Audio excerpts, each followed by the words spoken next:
성경 봉독하도록 하겠습니다. 갈라디아서 3장 9절에서부터 14절 말씀입니다.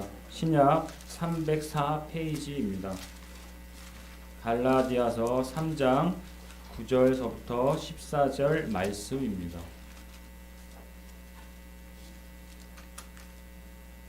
성경 봉독하도록 하겠습니다. 그러므로 믿음으로 말미암는 자는 믿음이 있는 아브라함과 함께 복을 받느니라. 무릇 율법 행위에 속한 자들은 저주 아래에 있나니 기록된 바 누구든지 율법책에 기록된 대로 모든 일을 항상 행하지 아니하는 자는 저주 아래에 있는 자라 하였음이라. 또 하나님 앞에서 아무도 율법으로 말미암아 의롭게 되지 못할 것이 분명하니 이는 의인은 믿음으로 살리라 하였음이라. 율법은 믿음에서 난 것이 아니니 율법을 행하는 자는 그 가운데서 살리라 하였느니라. 그리스도께서 우리를 위하여 저주를 받은 바 되사 율법의 저주에서 우리를 속량하셨으니 기록된 바 나무에 달린 자마다 저주 아래 있는 자라 하였음이라. 이는 그리스도 예수 안에서 아브라함의 복이 이방인에게 미치게 하고 또 우리로 하여금 믿음으로 말미암아 성령의 약속을 받게 하려 함이라. 아멘. 모두 자리에서 일어나셔서 찬송 50장 1절 부르시며 헌금 봉헌하도록 하겠습니다.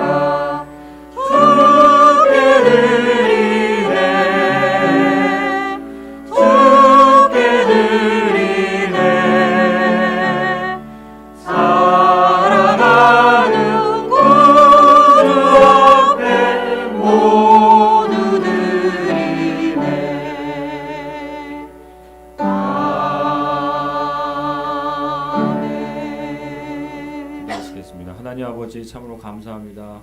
우리에게 물질을 허락하셔서 또 이렇게 드릴 수 있는 은혜를 허락하여 주심을 참으로 감사합니다.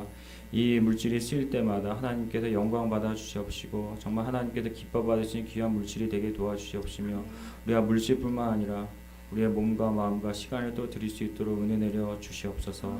감사드리며 예수 그리스도의 이름으로 기도드립니다. 아멘. 모두 자리에 앉아 주십시오. 우리 성가대의 찬양이 있겠습니다.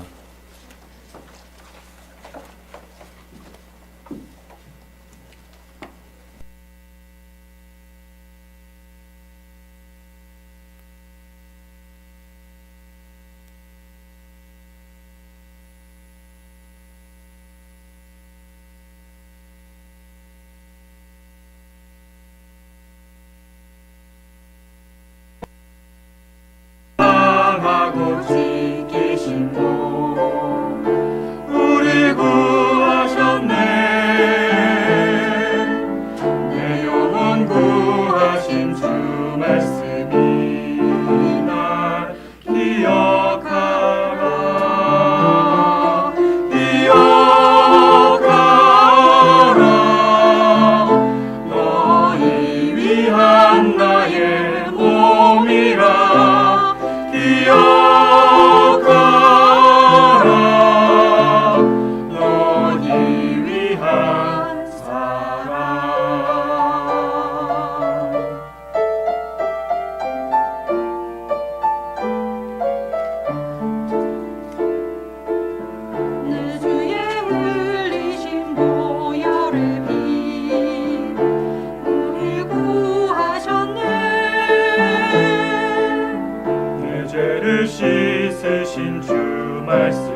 반갑습니다. 제가 그 전 건물에 있을 때 제가 왔었고 몇 년 만에 또 여러분 뵙게 되는 것 같습니다. 성가대 굉장히 인상적이네요. 많이들 가신 거죠? 근데 한 30명쯤 찬양하는 것 같아요. 오늘 제가 여러분과 함께 그리스도의 십자가에 대한 말씀을 나누고자 합니다. 그리스도의 십자가의 복음의 가장 기초가 되는 부분이지만 매우 중요한 부분이죠. 십자가라는 것이 십자가형과 관련해서 십자가형이 유대에 본격적으로 알려지게 된 것은 주전 100년경입니다. 그 전에 십자가형은 각 나라별로 여러 가지 기원을 가지고 있습니다만은 유대 사회에 있어서 십자가형의 그 특별한 역사가 있었습니다. 주전 100년경은 우리가 이야기할 때 구약과 신약의 중간 시대라 그래서 그때 역사를 우리는 중간사 이렇게 부르고 있습니다. 이때가 400년의 기간인데 주전 100년경에 그때 유대의 왕조가 하스모니안 왕조였습니다. 하스모니안 왕조의 왕이었던 알렉산더 야누스가 있었는데 알렉산더 야누스는 세속화 정책을 펴기로 유명했습니다. 그래서 좀 더 헬라와 로마의 현대 문명에 또 문화에 좀 집착해서 기존의 유대교의 전통 신앙인 하나님 신앙보다는 세속화 쪽으로 갔었는데 거기에 대해서 반기를 들었던 사람들이 바리새인들이었습니다. 당시에 경건파 바리새인들이 반기를 들고 결국은 봉기를 하게 돼서 거의 유대왕 그 야누스가 폐위될 뻔했습니다. 심지어는 죽임을 당할 뻔했는데 구사일생으로 살아나서 바리새파와 협약을 한 후에야 그가 다시 왕위를 유지하게 됩니다. 이때의 사건이 그에게 너무나도 엄청난 충격이었기 때문에 왕위를 다시 갖게 되고 다시 왕권을 강화한 이후에 그가 보복을 해요. 보복을 할 때 바리새파, 경건파 바리새파 800명을 십자가형을 처합니다. 800명을 죽이고 그것도 모자라서 그 바리새파에 그 처형당하는 사람들의 아내와 아이들을 십자가 밑에 살해합니다. 그 잔혹했던 유대 역사 잊지 못할 그 장면이 있는데요. 그 이유가 야누스가 하필이면 십자가형으로 바리새파 800명을 죽인 이유가 뭐냐 했을 때 그 기원을 학자들은 신명기 21장 22절 23절 오늘 말씀의 배경이 되는 말씀인데요. 그 말씀에서 찾게 됩니다. 나무 아래 있는 자는 저주받은 자다 라는 이 말씀인데 이 말씀이 본래 신명기에서는 극악한 형벌을 지은 사람이 사형수가 그 사형수를 사형한 다음에 그 사람들에게 이러한 형벌부터 떠날 것을 이것이 얼마나 심각한 범죄인가를 알리기 위해서 경계의 목적으로 나무에 매달게 했던 것이죠. 그런데 이것이 이 야누스 시대는 변질돼서 나무에 매달면 그건 저주받은 거다. 그러니까 자기의 반대자를 나무에 매달면 그것은 저주받은 자로 만드는 것이다. 이렇게 생각하게 된 것이죠. 그래서 자기를 반대했던 바리새파를 처형했을 뿐만 아니라 십자가형을 줌으로써 그들의 신앙, 하나님에 대한 신앙이 오히려 이제 저주받은 자가 되는 신앙 자체를 말살하는 그들을 저주받은 자로 만드는 효과가 있었다는 것입니다. 그래서 야누스가 십자가형을 했던 것이다 이렇게 보게 되는데요. 이와 함께 또 다른 사건이 흥미롭게도 이의 손자 이 하스모니안 이 왕조의 마지막 왕이 되는데 그 손자인 안티고누스 때 일어나게 됩니다. 이 안티고누스는 십자가형을 처한 사람이라기보다는 오히려 십자가형을 당한 사람이다 이렇게 되는데 당시에 헤롯이 이 하스모니안 왕조를 무너뜨리고 그리고 헤롯 왕조를 세우게 됩니다. 헤롯을 백업해줬던 사람들이 바로 로마에 있는 시저 이후에 등장한 시저의 그 오른팔이었던 안토니, 또 안토니우스와 그리고 양아들이었던 옥타비안이 당시에는 집정했던 시대였어요. 이때 이 두 사람이 헤롯의 친구가 됐습니다. 그리고 헤롯을 도와줬어요. 헤롯이 유대 왕이 되게 해줬습니다. 헤롯을 지원해서 시리아에 있었던 로마 군단을 지원해주고 그 로마 군단의 도움을 받아서 유대를 침공한 헤롯이 결국 승리하게 돼서 새로운 왕조 헤롯 왕조를 만들게 되는데, 그때 붙잡혔던 안티고노스가 로마에 끌려가서 십자가에 매달리게 됩니다.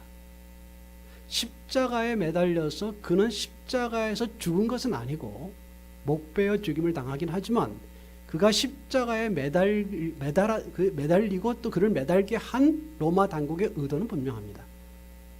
유대인들은 나무에 매달리면 저주받은 자다라는 생각을 하고 있다는 것을 알기 때문에 이 왕조를 끝장내는 가장 좋은 방법은 십자가에 매다는 것이었습니다. 예수님 시대에 와서 이러한 생각들이 변하지 않았고 더 강화됐기 때문에 예수님이 자신이 메시아다라는 것을 강조하시게 되고 하나님의 아들로서 사람들을 구원하러 오셨다라는 것을 전파하게 되었을 때 그 일에 당황했던 유대 지도자들 또 로마 당국은 당연히 그가 메시아가 아니라는 것을 증명해내는 방법으로 그를 없애면 됩니다. 그게 뭐겠어요? 십자가형입니다.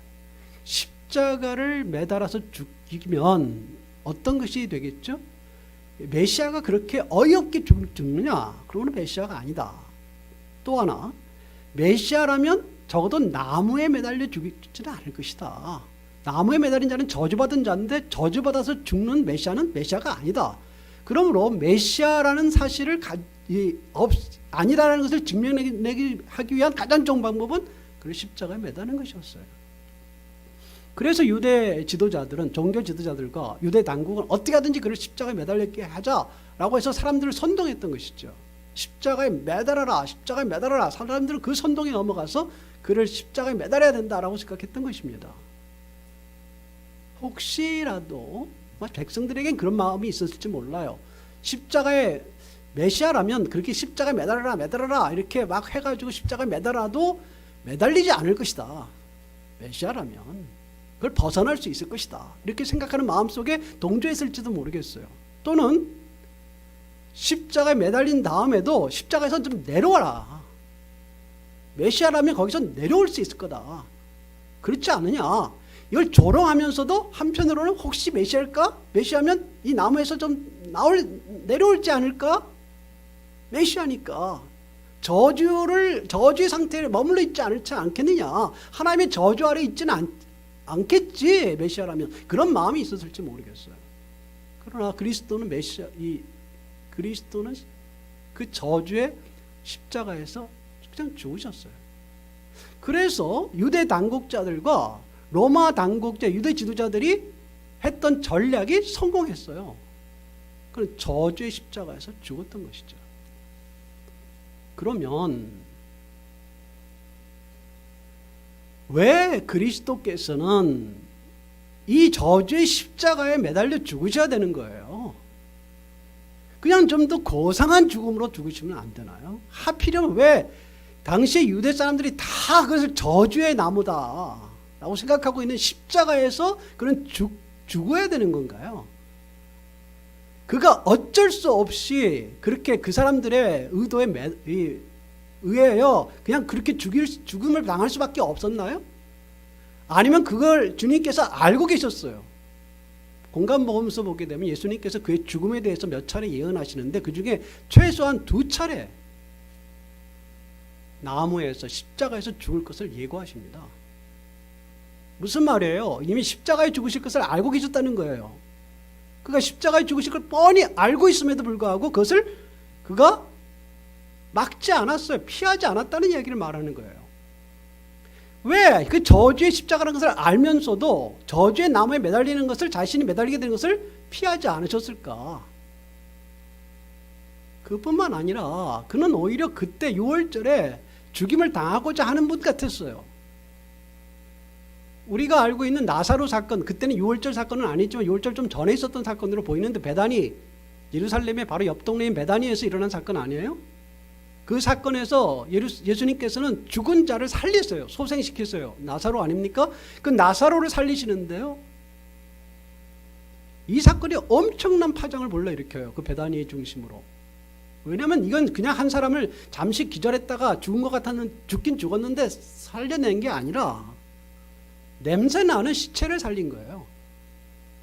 이 사건은 그 자리에 목격자 되는 사람들이 굉장한 충격을 받고, 이분은 정말 하나님의 아들일 것이다, 이런 생각을 하게 만드는 굉장히 중요한 사건이었어요, 이 나사로 사건이. 그래서 이 사건 이후에 좀 있다가 어느 정도 시간이 지났는지 몰라도 6월절이 다가왔을 때 예수님을 사람들이 기다리게 돼요. 요한복음의 이야기입니다. 예수님을 기다리면서 예수님이 이번에 명절에 오실까? 오시길 바란다라는 생각을 하게 돼요. 예수님을 바라보면서 말이죠, 사람들이 예수님이 그때 6월절에 나타나실 때 뭐 타고 나타났어요? 예루살렘 입성을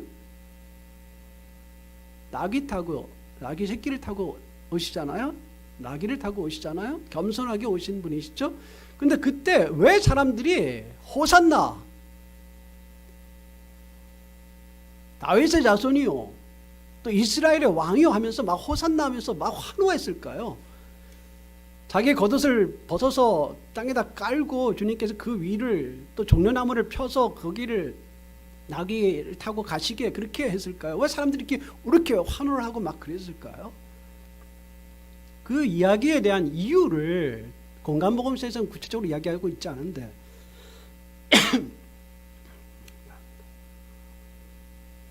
요한복음에서는 그 이야기를 하고 있어요. 그 이야기에 뭐라고 요한복음을 설명하고 있냐면, 이 나사로 사건에 대하여 알고 있는 사람들이 주동이 됐다고 이야기해요. 이 나사로 죽은 자를 살린 이 사건이 예루살렘 입성에 결정적인 영향을 줘요. 그래서 사람들이 이거는 그냥 사람이 아니다, 진정한 이스라엘의 왕이다, 그리고 다윗의 자손이다, 이것은 하나님의 아들이다, 메시아다 라는 생각을 가지고 환호를 했던 거예요. 이 환호의 사건이 있었기 때문에 유대 당국자들은 더 위협을 느껴요. 아니었으면 그렇게까지 극악하게 죽이려고 생각 안 했을지 몰라요. 그러니까 이 환호의 사건은, 예루살렘 입성의 사건은 그리스도를 죽음에 이르게 하는 중요한 사건이었고, 십자가에 못 박게 하는 데 있어서 중요한 계기가 돼요. 그것만이 아니라 예루살렘에 들어와서 하신 일이 뭐예요? 성전 정화 사건 아닙니까? 성전 정화 사건도 어떤 사건인가요? 당시에 유대 지도자들 성전 제도가 딱 돼 있었어요. 종교 체계가 있었다니, 시스템이 돼 있었어요. 그 체계를 뒤집어 엎는 것이었어요. 이건 유대 지도자들과 종교 지도자들, 이 종교의 시스템에 딱 만들어 놨던 그것을 해서 이득을 얻던 사람들을 정말 견딜 수 없게 분노를 하게 만드는 사건이었어요. 그들의 잘못이 있어서 그걸 뒤집어 엎으신 거지만, 그러나 어쨌거나 그들로선 당한 거니까 화가 나죠. 그래서 예수 그리스도를 가만둬서는 안 되겠다, 이러한 마음, 즉 상당한 대립과 그러한 갈등을 고조시킨 사건들이었다 이 말이에요. 그 사건들이 그냥 일어난 사건들이 아니라 더 심각한 대립을 만들었던 사건이에요. 만약 이 사건들이 있지 않았다면 예수님의 죽으심이 좀 늦춰졌을 거예요, 아마도. 그런데 그런 6월절 그런 사건 속에서도 그리스도께서 자신이 죽을 것을 알고 계셨고, 이 십자가에 죽으실 걸 알고 계셨어요. 이 성전 정화 사건 다음에, 잡히시기 전에요, 다음에 그리스도는 십자가 사건을 또 한 번 예고합니다. 그 두 번의 예고 중에 마지막에 성전 정화 사건 다음에 나와요.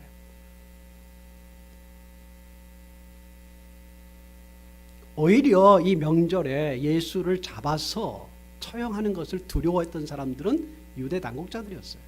성경은 그렇게 기록하고 있어요. 왜? 이렇게 환호하고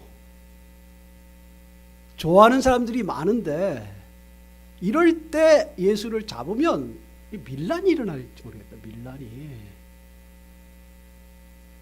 그래서 안 잡으려고 그랬어요. 그때는 피하려고 그랬어요. 오히려 유대 당국자들이.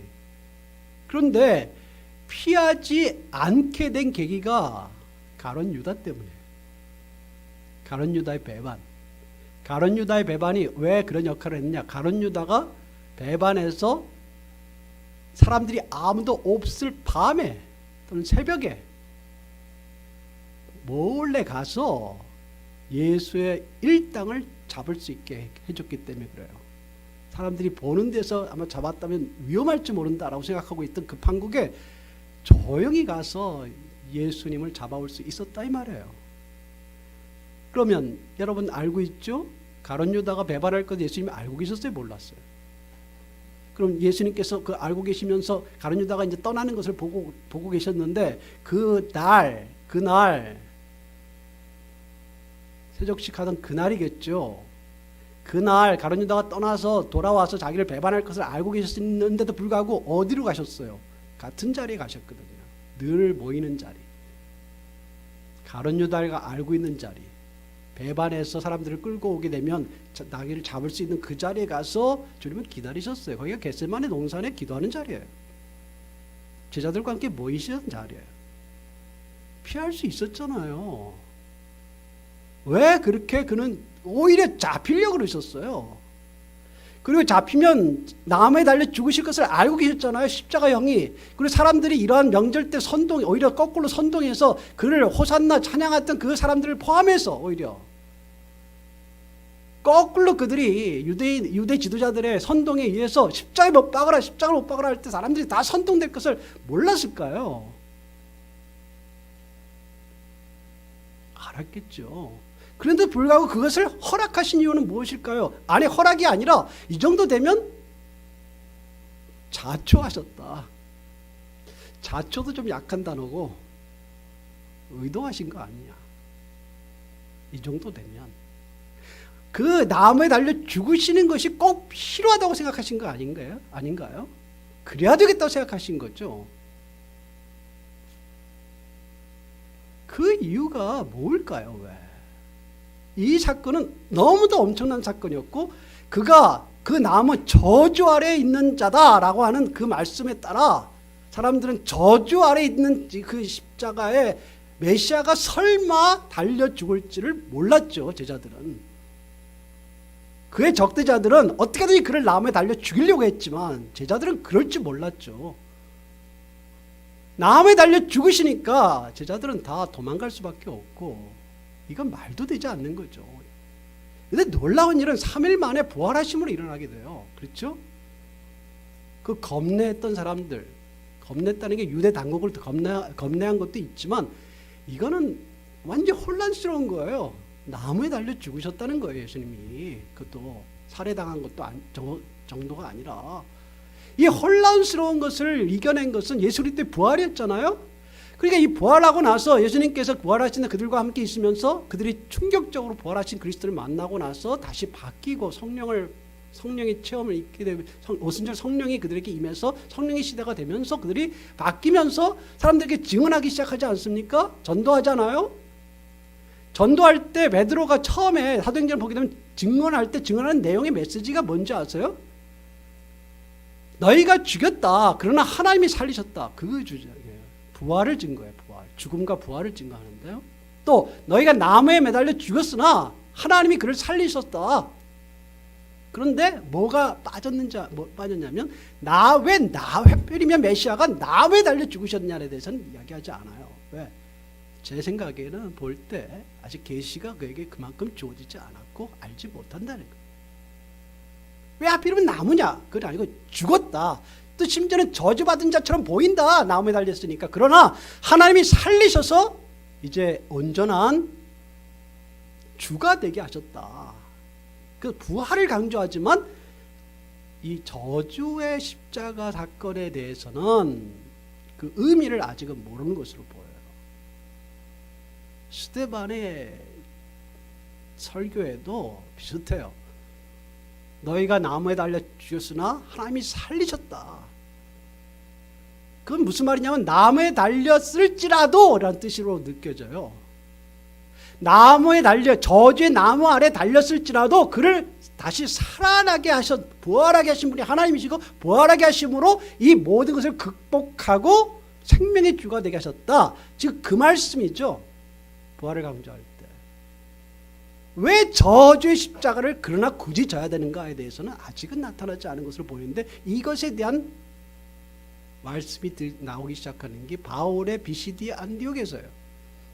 BCD 안디옥에서 그는 바울은 사도행전에서 설교하면서 뭐라고 이야기하냐면 이 모든 것이 나무에 달린 것과 이 모든 것이 하나님의 기록한 대로 예언한 대로 말씀대로 된 것이다. 말씀대로 그러니까 나무에 달린 것도 하나님의 의도하셨던 무슨 계획이 있었다. 하나님의 계획이 있었고 그것을 이루어진 것이다. 그것까지 이야기해요. 그러다가 이 갈라디아서는 비교적 이 바울의 초기 사역에 관계되어 있어요. 가장 먼저 기록한 책 중에 하나가 갈라디아서입니다. 바울이 이 갈라디아에서 와서 이것이 이제 온전히 밝혀져요. 오늘 말씀 4장 10절과 13절이 바로 그 이야기를 주로 다룹니다. 3장이죠. 3장 10절 한번 우리 같이 읽어볼까요? 시작. 무릇 율법 행위에 속한 자들은 저주 아래에 있나니 기록된 바 누구든지 율법책에 기록된 대로 모든 일을 항상 행하지 아니하는 자는 저주 아래에 있는 자라 하였습니다. 이 10절의 말씀을 먼저 이야기해요. 예수 그리스도의 저주의 십자가 이야기하기 전에 저주 자체를 이야기해보자 하는 거예요. 이 말씀은 신명기 27장 26절의 말씀을 인용하면서 합니다. 신명기 27장 26절의 말씀 여러분이 번역되어 있는 부분은 조금 완화돼서 번역되어 있어요.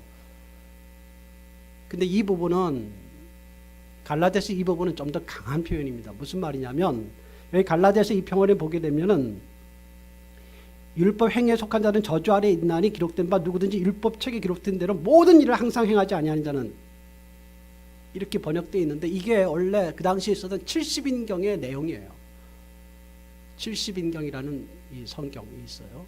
구약에 버전이 있어요. 그 버전의 내용이에요. 이건 무슨 말이냐면 율법에 있는 모든 일을 늘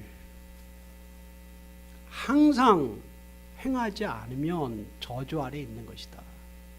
율법의 행위를 행하지 않으면 저주 아래에 있는 것 정도가 아니라 율법에 있는 모든 행위를 다 또 늘 계속해서 그 지키는 일에 머물러 있지 않다면 저주 아래에 있는 거다. 이걸 엄격하게 해석하게 되면요. 누가 율법에 있는 모든 그 행위를 다 할 수 있느냐 이렇게 보는 거죠. 바울은 그렇게 해석하고 있는 거예요. 율법의 율법에 있는 것을 지키려고 노력한다 할지라도 누가 다 그걸 지킬 수 있느냐? 있어요? 없다는 거예요. 더군다나 그것을 다 지켜하려고 해도 늘 계속해서 율법에 있는 것을 다 지킬 수 있느냐? 없다는 거죠. 그러니까 무슨 말이에요? 없으니까 뭐예요? 다 어디 아래 있어요? 저주 아래 있다 이 말이에요. 바울의 해석이에요, 그게. 그러니까 저주 아래 있지 아니한 율법을 좀 지키려고 하는 쪽이나 율법을 아예 안 지키는 사람이나 다 똑같은 게 있다? 뭐냐? 다 저주 아래 있다 이 말이에요. 인류가 저주의 늪 아래 있다 이 말이에요. 죄와 죽음의 저주의 아래 갇혀 있다 이 말이에요. 여기서 벗어날 수 없어요. 사람이 스스로 뭘 율법을 지킨다고 되는 게 아니다 이 말이에요. 그게 그 이어지는 말씀과 관련되고 로마서에 있는 말씀 아닙니까? 사람이 지킨다고 율법을 다 지킬 수 없으니까 어차피 저주 아래에서 벗어날 사람이 아무도 없다. 저주 아래에서 벗어날 수 있는 유일한 길은 뭐예요? 하나님이 건지는 일밖에 없다는 거예요. 하나님이 저주 아래에 있는 인간을 건져내는 방법밖에 없는데 하나님 자신도 그냥 건지시는 게 아니라 저주에 대한 대가를 지불하고 그들을 건져내시는 거다 이 말이에요.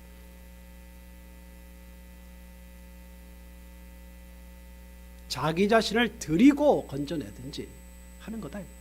그래서 하나님의 하나밖에 없는 아들을 이 땅에 보내서 그 아들을 대신 죽게 함으로, 이게 복음 아닙니까?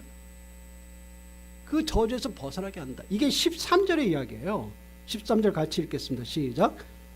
그래서 우리를 위하여 저주를 받은 바 되서 율법의 저주에서 우리를 속량하셨으니 기록된 바 나무에 달린 자마다 저주 아래 있는 자라 하였습니다.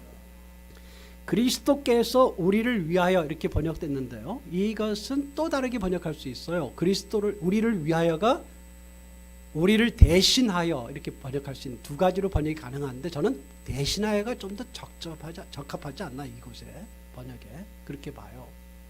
그리스도가 우리를 대신하여 저주를 받으셨다 이렇게 나왔는데 이 원문의 뜻은 원래 번역을 직역하면요 저주를 받았다가 보다도 저주가 되셨다예요. 이게 좀 말이 무슨 말인지 이해가 안 되니까 저주를 받은 바 이렇게 번역을 의역한 건데요. 저주가 되셨다라는 것은 그 말 그대로 저주가 되셨다.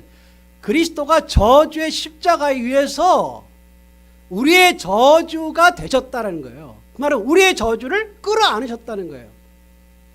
단지 그가 무슨 저주를 받은 것 정도가 아니라 우리의 저주를 끌어안아서 그분이 저주가 되셨다는 거예요. 다.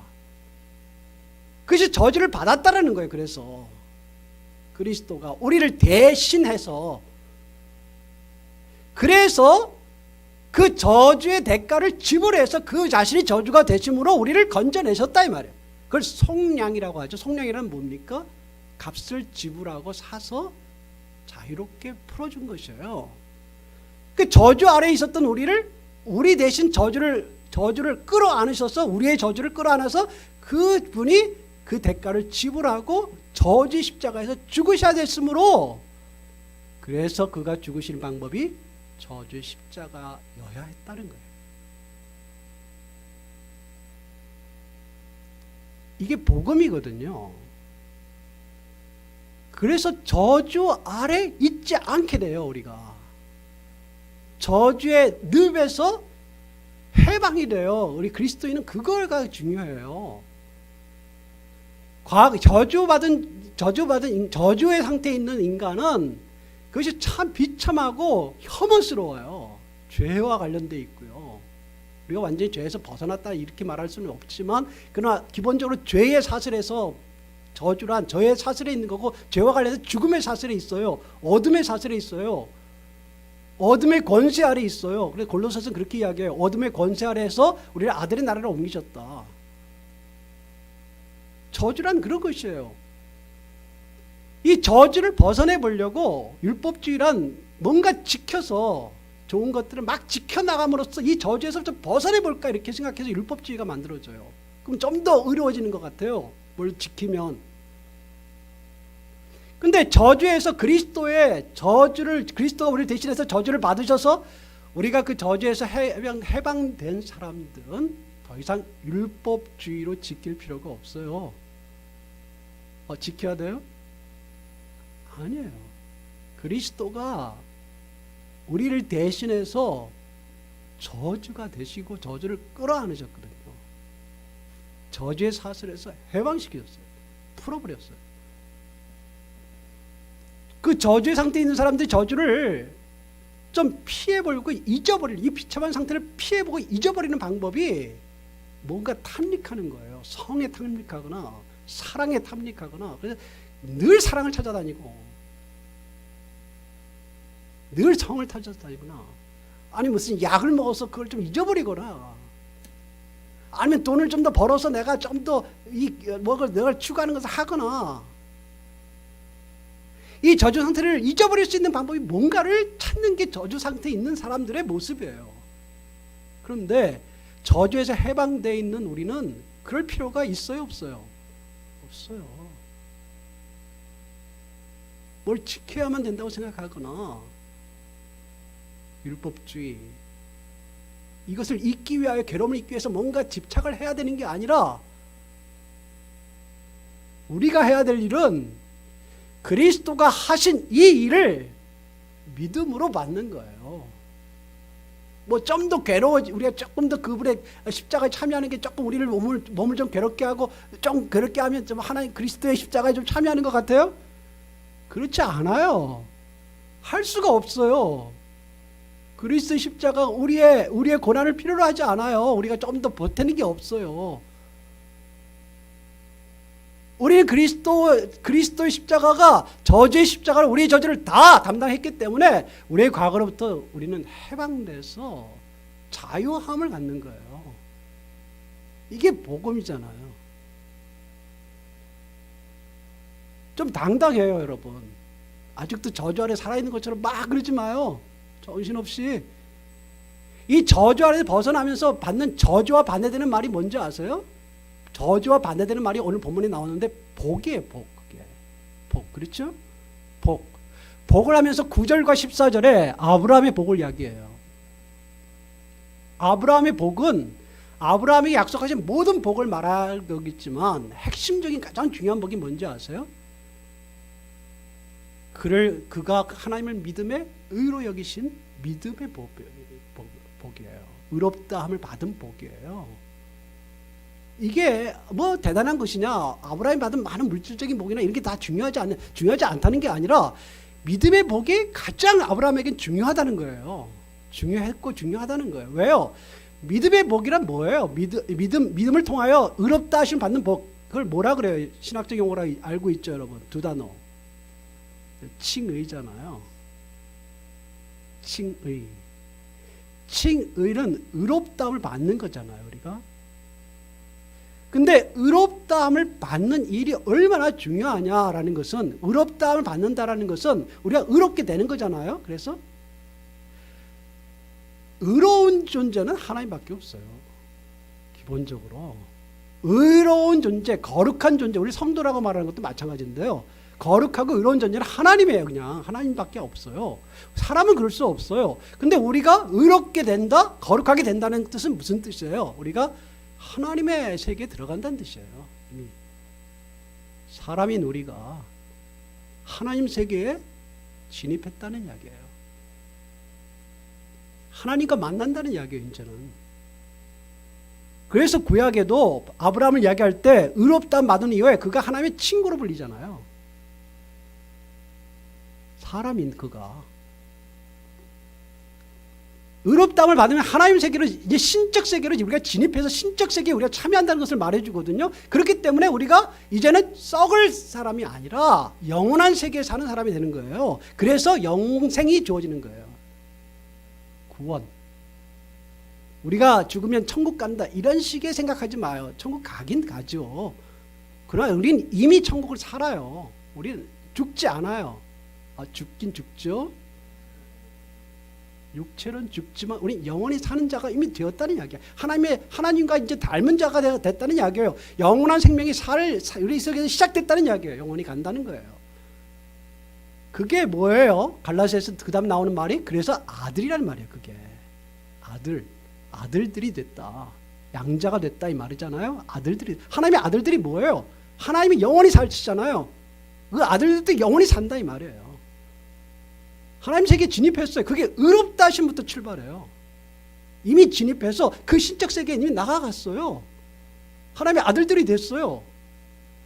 하나님의 자녀들, 아들들, 딸들이 됐다 이 말이에요.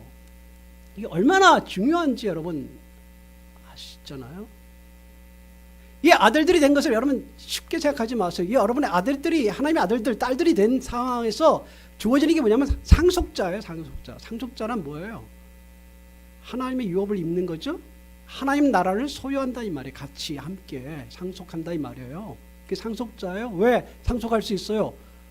하나님의 아들들이니까 하나님의 나라를 상속해 나갈 수 있다. 이거 우리가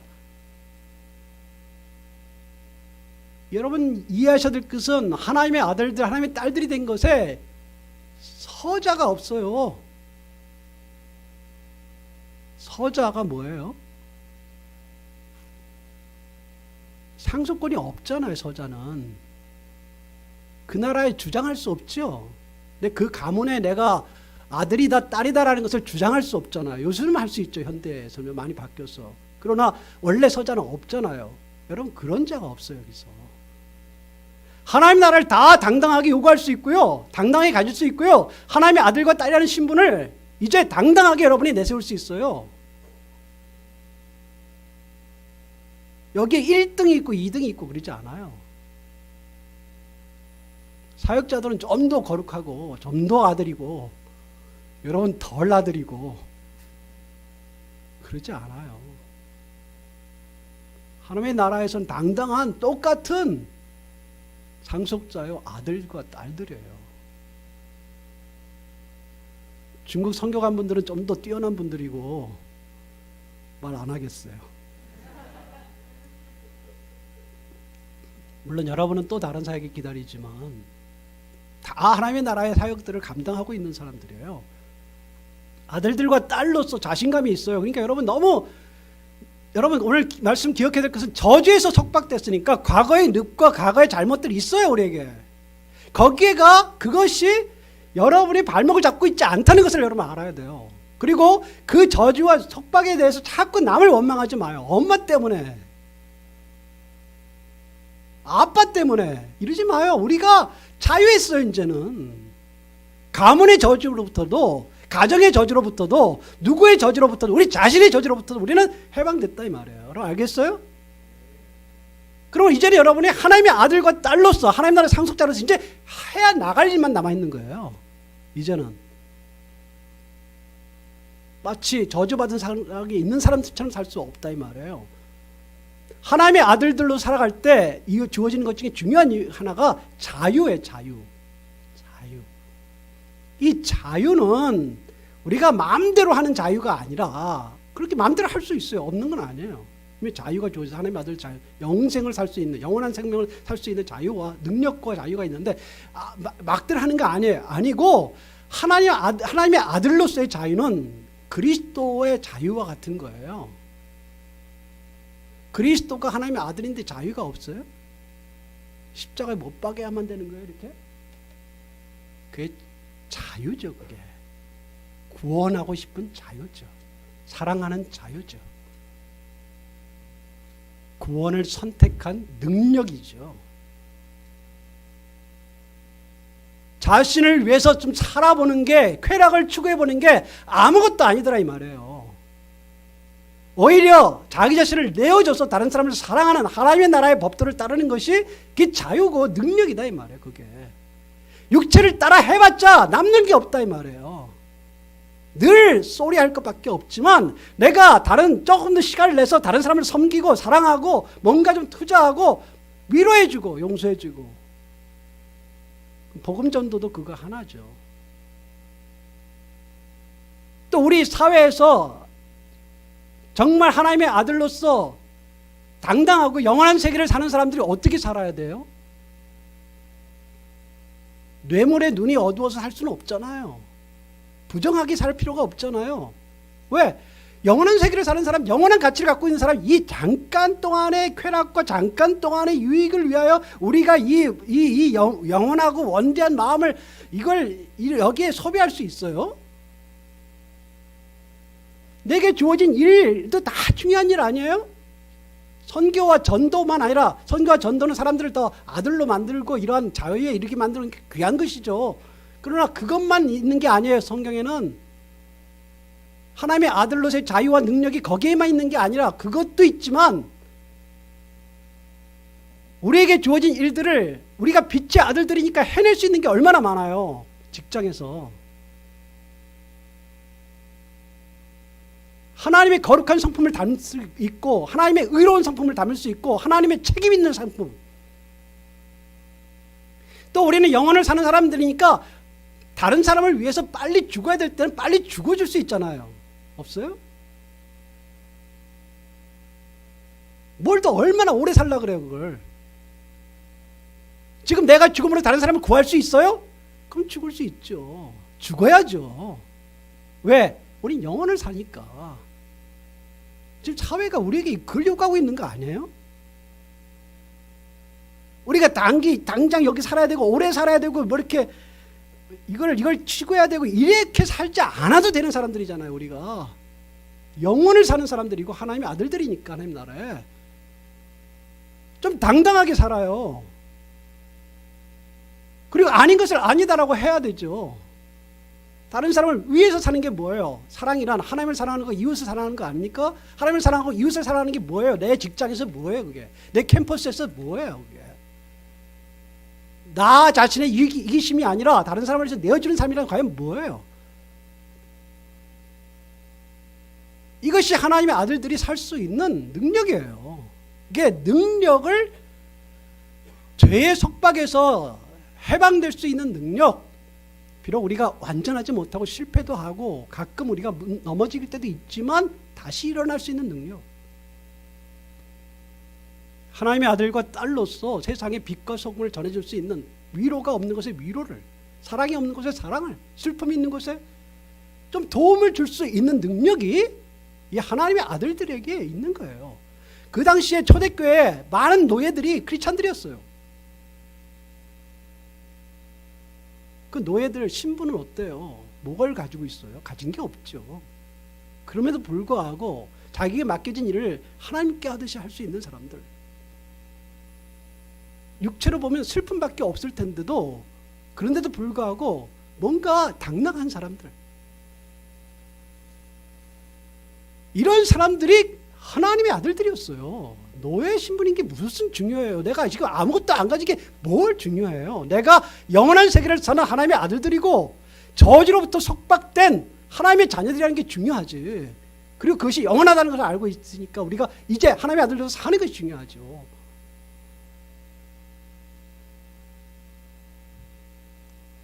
그때가 6월절이거든요.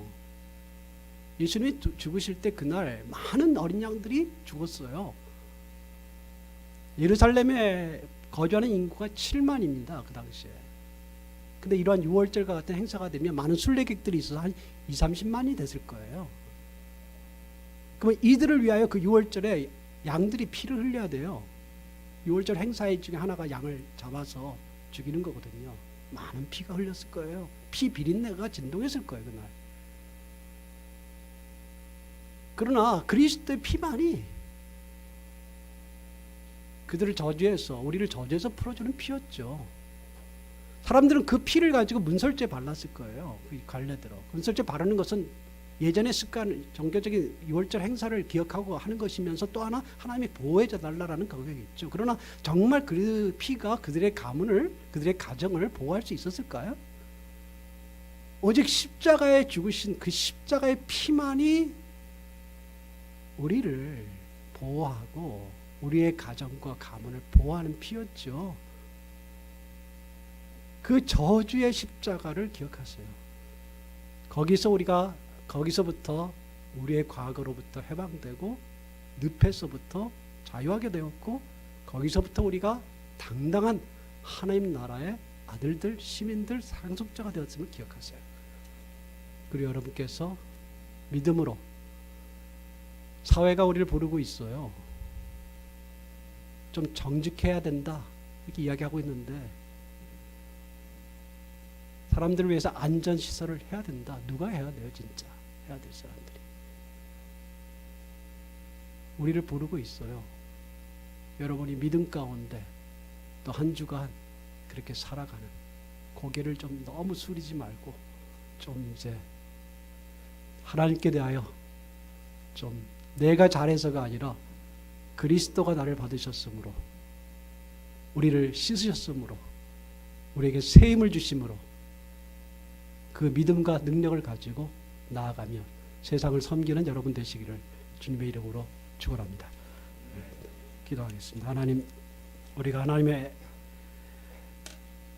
아들의 십자가의 피로 인하여 우리가 해방되었고 이제 믿음으로 하나님의 아들로 인정되어 영원한 세계를 사는 사람들답게 살게 되었습니다. 이 사실을 우리가 기억하게 하시고 우리가 아무리 현실이 어렵고 복잡하고 우리의 마음을 상하게 하더라도 이 가운데 일어나서 하나님을 바라보며 하나님의 뜻을 조금씩 펼칠 수 있는 하나님의 아들들, 능력의 사람들 되도록 이끌어 주옵소서. 주 예수님의 이름으로 기도합니다. 아멘.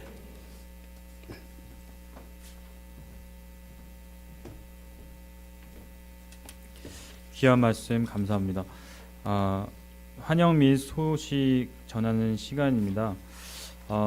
주보를 보시면요, 맨 뒷장 주보를 보시면 오늘 처음 오신 분을 환영합니다. 예배 후에 이 앞에 만남의 시간이 있습니다. 오늘 주일 예배는 우리 김상훈 교수님, 총신 신대원 신약과학 교수님이신 김상훈 교수님께서 귀한 말씀 전해주셨습니다. 차이나 640 선교 중입니다. 일정과 각 팀장들이 있는데요. 위에서 많은 기도 부탁드립니다. 안전과 또 거기 이렇게 전하면서 많은 또 공안의 위험, 또 많은 부분들에 또 여러 가지 생각지 못한 이런 상황들이 많이 있을 거라고 생각이 되는데요. 우리 차이나 640 우리 선교 팀을 위해서 많은 기도 부탁드립니다. 그다음에 5월 10일 토요일 날 대학부 1일 수련회가 있습니다. 장소는 엘림동산이고요. 회비는 10,000원입니다. 해당되는 우리 대학부 지체들은 많은 참석 부탁드립니다. 우리 자리에서 일어나셔서 151장 찬송 드리도록 하겠습니다.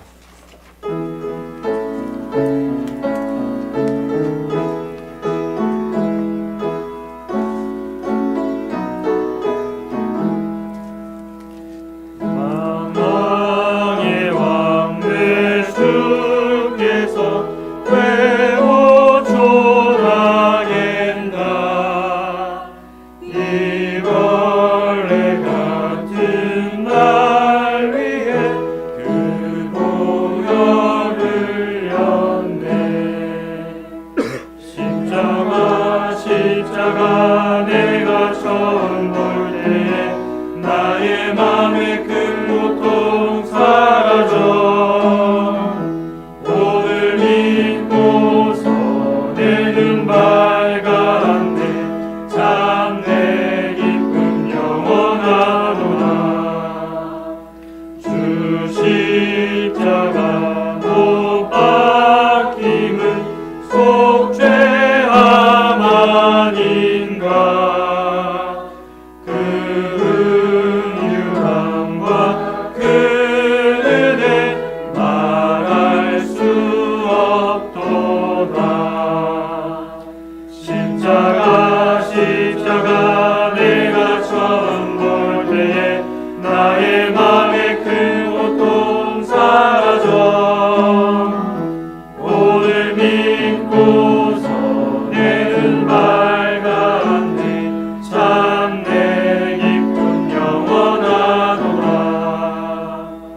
늘 울어도 그 큰 은혜 다 갚을 수 없네 나 주님께 몸 바쳐서 주의 일 힘쓰리 십자가 내가 처음 볼 때에 나의 맘에 큰 고통 사라져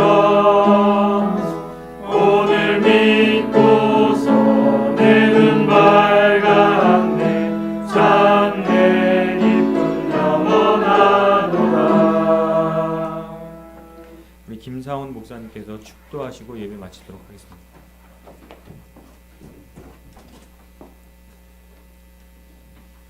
우리를 위하여 저주의 십자가를 지신 예수 그리스도의 은혜와 하나님 아버지의 사랑과 성령님의 감화하심과 함께하심이 사랑하는 여러분들 위해 이제로부터 영원토록 함께 있을지어다.